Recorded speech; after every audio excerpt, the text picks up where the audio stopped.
समीर को मेरा डर तुम्हारे पास खींच ही लाया लांबा। हाँ, आया तो तुम्हारे डर से था, लेकिन बंदूक मेरी कनपटी पर रखकर मुझे धमकाकर चला गया। उसे पता चल गया है कि तुम मेरे आदमी हो।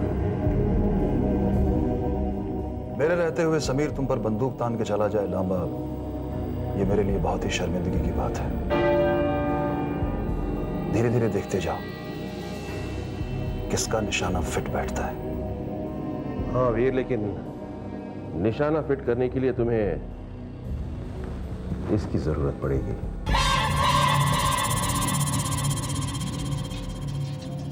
और अगर इससे निकली हुई गोली पर समीर का नाम लिखा जाए तो इससे बड़ी खुशी की बात क्या हो सकती है। लेकिन एक बात मैं तुम्हें बता दूं, समीर का सामना करना इतना भी आसान नहीं है। तो फिर इतना मुश्किल भी नहीं है जोरावर। और अब तो ये ताकत भी तुमने मेरे हाथों में दे दी है। बस मुझे सिर्फ इतना बता दो कि समीर इस वक्त कहां मिलेगा। उसने एक नई कंपनी खोल रखी है, उसी का भाई चलाता है। उसी कंपनी के ऑफिस में मिलेगा वो।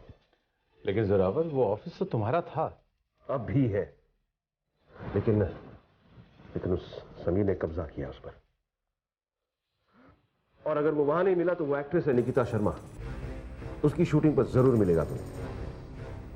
उस फिल्म के फाइनेंसर लांबा हुआ करते थे। और अब वो काम भी समीर ने अपने हाथों में ले लिया, यही कहना चाहते हो ना तुम?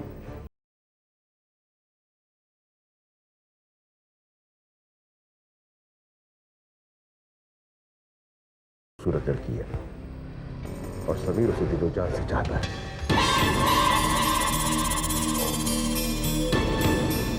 यानी ये खूबसूरत लड़की समीर की कमजोर नस है और हम उसके इस कमजोर नस का फायदा उठा सकते हैं। सर वो क्या भाई, नॉक करके आना भूल गए तुम? सॉरी सर, लेकिन जगमोहन शर्मा के कैबिन में कोई क्या? सर, उनकी कुर्सी पर कोई बैठा हुआ है। कौन है? सर वो तो मैं नहीं जानता, पर इतना जरूर बता सकता हूँ कि वो जगमोहन शर्मा नहीं है।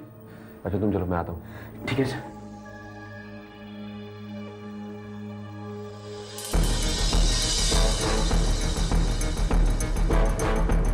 कौन है आप? यहाँ क्या कर रहे हैं?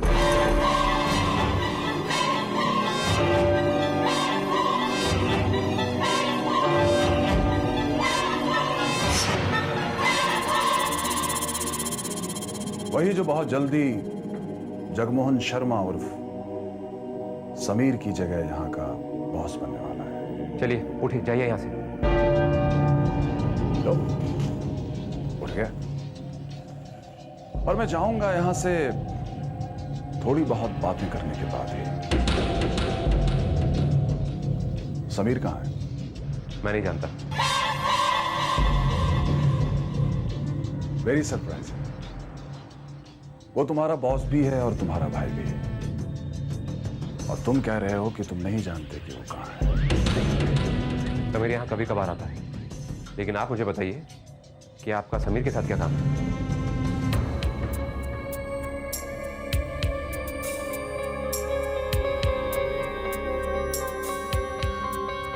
वही जो एक दुश्मन का अपने दुश्मन से होता है। दुश्मन?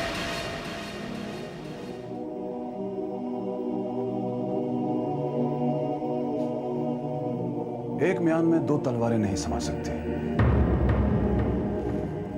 एक को तो टूटना या झुकना पड़ता ही है। समीर के भी अब बुरे दिन शुरू ही हो गए, समझो।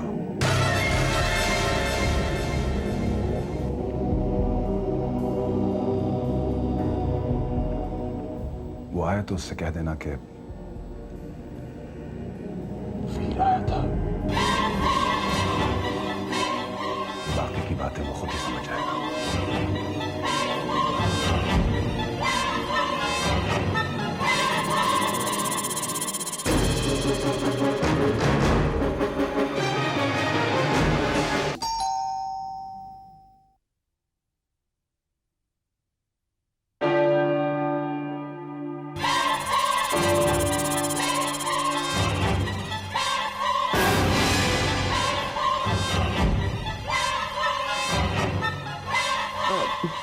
कहिए। अरे अरे ऐसे अंदर कहाँ चले आ रहे हैं? कौन है आप? क्या चाहिए? किससे मिलना है आपको?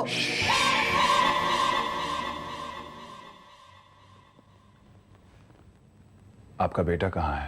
राजीव, वो तो इस वक्त घर पे नहीं है। राजीव घर पे नहीं है, कोई बात नहीं। वो समीर कहाँ है? आपका दूसरा होनहार लाड़ला बेटा। समीर? समीर से क्या काम है आपको? बेहतर यह होगा कि आप ये जानने की कोशिश ना करें। देखिए माँ जी, मैं आपको डराना नहीं चाहता, लेकिन इतना जरूर बताना चाहता हूं कि आपके बेटे की उम्र अब कोई खास लंबी नहीं है। क्या बक रहे हो? बक नहीं रहा हूं, सिर्फ बता रहा हूं। उनके सांसों की गिनती मैं खत्म करूंगा। मेरे बेटे के साथ क्या दुश्मनी है तुम्हारी? ये तो मैं उसी को बताऊंगा। बस आप उसे एक बात जरूर समझा दीजिएगा कि जितनी जल्दी हो सके अपना सारा कारोबार, सारे धंधे बंद करके वो शहर छोड़कर चला जाए, वरना वरना क्या कर लोगे तुम? निकल जाओ मेरे घर से, वरना मैं पुलिस को बुलाऊंगी। एक अकेली औरत को देखकर धमकाते हो?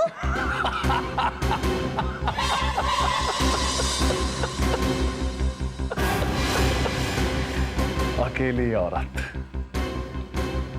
मैं पुलिस वालों से नहीं डरता माँ जी, लेकिन अपने बेटे समीर से जरूर कह दीजिएगा कि वो मुझसे डर के रहे।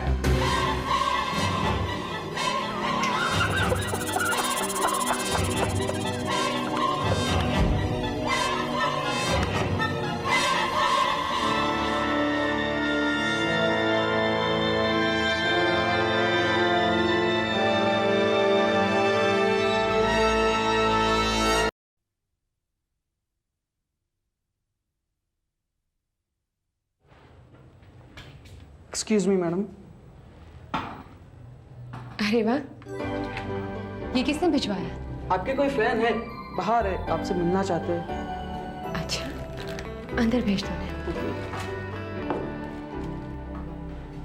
सबसे खूबसूरत और अच्छी अभिनेत्री के लिए।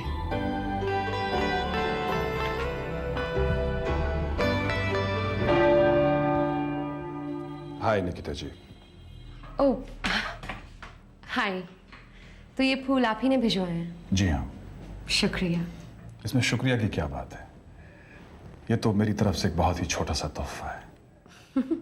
लेकिन इसमें तो आपने बहुत कुछ मेरी बहुत सारी तारीफ लिखकर भेजी है। क्योंकि आप तारीफ के ही लायक हैं। Thank you so much. नाम क्या है आपका? नाम में क्या रखा है निकिता जी? वैसे लोग मुझे वीर प्रताप सिंह कहते हैं। अच्छा नाम है। आप मुझे बताएंगे कि आपको मेरी कौन सी फिल्म सबसे ज्यादा पसंद है? सच पूछिए तो मैंने आज तक आपकी कोई भी फिल्म नहीं देखी। अच्छा, क्या मैं जान सकती हूँ कि मेरी कोई भी फिल्म ना देखने का कारण क्या है? क्योंकि मैं जेल में था निकिता जी, और जेल में फिल्म देखने का मौका नहीं मिलता ना। जेल में? जी हाँ, पिछले 3 साल से एक कत्ल के जुर्म में मैं सजा काट रहा था। दरअसल सेल्फ डिफेंस करते करते सामने वाले की मौत हो गई। दरअसल किसी की इज्जत बचाने की कोशिश कर रहा था मैं। किसी की? जी हाँ, उसी की जिसे मैं अपनी जिंदगी से भी ज्यादा चाहता था। Very good. आप तो मेरे फैन हैं, लेकिन मैं आपकी फैन हो रही हूं, जिसे बहुत प्यार करते हैं उसके लिए कुछ भी कर गुजरने का जज्बा है आप में। मुझे तो लगा निकिता जी के शायद मुझसे मिलने के बाद और मेरी ये कहानी सुनने के बाद आप मुझसे डर जाएंगे, लेकिन लगता है कि मेरी और आपकी सोच एक जैसी ही है। जिंदगी को देखने का नजरिया एक जैसा है। वैसे दोबारा आपसे मिलने की इजाजत है मुझे? सोचना पड़ेगा, क्या ना कि आर्टिस्ट हूँ, मूड पर डिपेंड करता है। तो इसका मतलब ये हुआ कि जिस दिन आपका मूड अच्छा होगा उस दिन मिलने के आसार रहेंगे, right? Right. Thank you so much and God bless.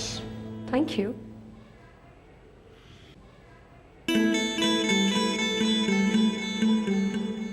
कुछ अलग किस्म का इंसान है। भाभी इतनी काली चाय, थोड़ा दूध तो डाल देती। बहुत दूध है इसमें, लीजिए।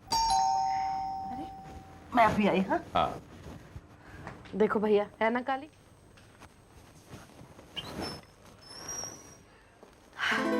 नेहा,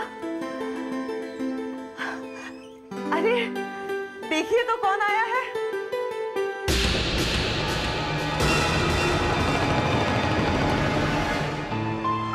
अच्छा किया बेटा तू आ गई।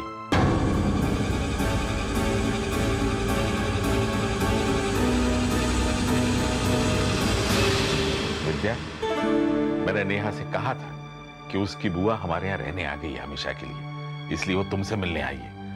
अब दोनों मिलकर अपने गिले शिकवे दूर कर लो। आओ नेहा।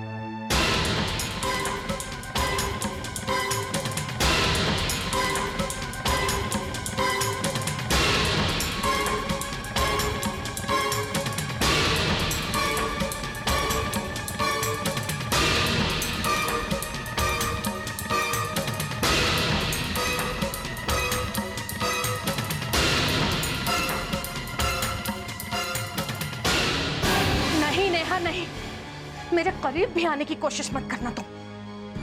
भैया, इससे कहिए कि यहाँ से चली जाए, अपनी मनहूस शक्ल लेके चली जाए यहाँ से।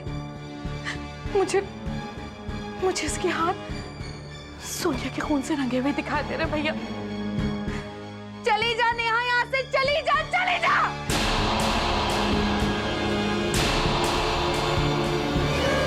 विद्या, ये तुम क्या कह रही हो? नेहा यहाँ खास तौर से तुमसे मिलने आई है। क्यों भैया, क्यों? मेरे जख्मों पर नमक छिड़कने के लिए? अरे दीदी, हमने तो ये सोचा था कि पिछली सारी बातों को भुलाकर हम एक नई शुरुआत करेंगे। लो कर लो बात भाभी, नई शुरुआत?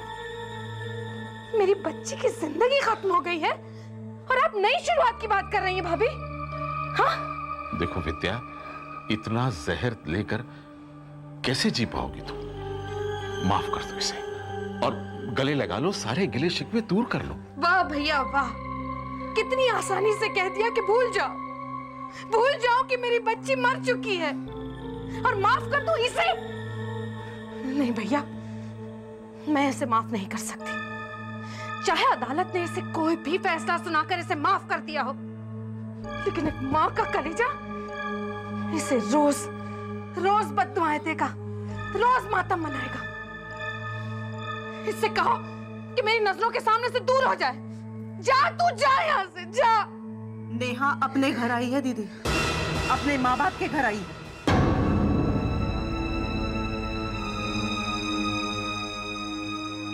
ठीक है भाभी, ठीक है। अगर ये तुम्हारी नेहा का घर है तो मुझे नहीं रहना इस घर में, नहीं रहूंगी मैं। राम राम, बड़ी मुश्किलों से तो मैंने अपने आप को समझाया था, सीख रही थी जीना अपनी सोनिया के बगैर, और अब ये अगर रहेगी इस घर में तो मेरा दिल तो रोज मातम मनाएगा। मुझे मेरी बच्ची की याद दिन रात सताती रहेगी। मैं नहीं रहूंगी यहाँ, मुझे नहीं रहना इस घर में। मैं अपने घर में रहूंगी अकेली, अपनी सोनिया की यादों के साथ। विद्या, ये क्या हो गया है तुम्हें? दीदी, नेहा तो यहाँ आना ही नहीं चाह रही थी। वो तो हमने जबरदस्ती करके उसे यहाँ बुलाया। हमें क्या पता कि बात ऐसी हो जाएगी। कैसी बात हो जाएगी भाभी? हाँ, हर बात आप लोग कितनी आसानी से कह देते हैं। आपकी दोनों बेटियां आपकी नजरों के सामने चलती फिरती नजर आती हैं, इसलिए अगर तुम्हारी बेटी भी मरी हुई होती तो बस कीजिए, बस कीजिए। अब आप कुछ हद से ज्यादा ही बाहर होती जा रही देखो भाभी, बात हद से आगे ही बढ़ रही है और मैं नहीं चाहता कि ये और आगे बढ़े।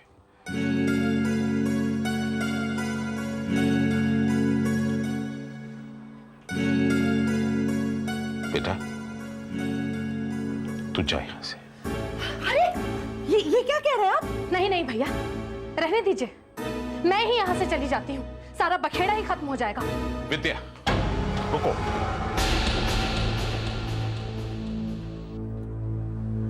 बेटा जा यहां से, क्यों खड़ी है?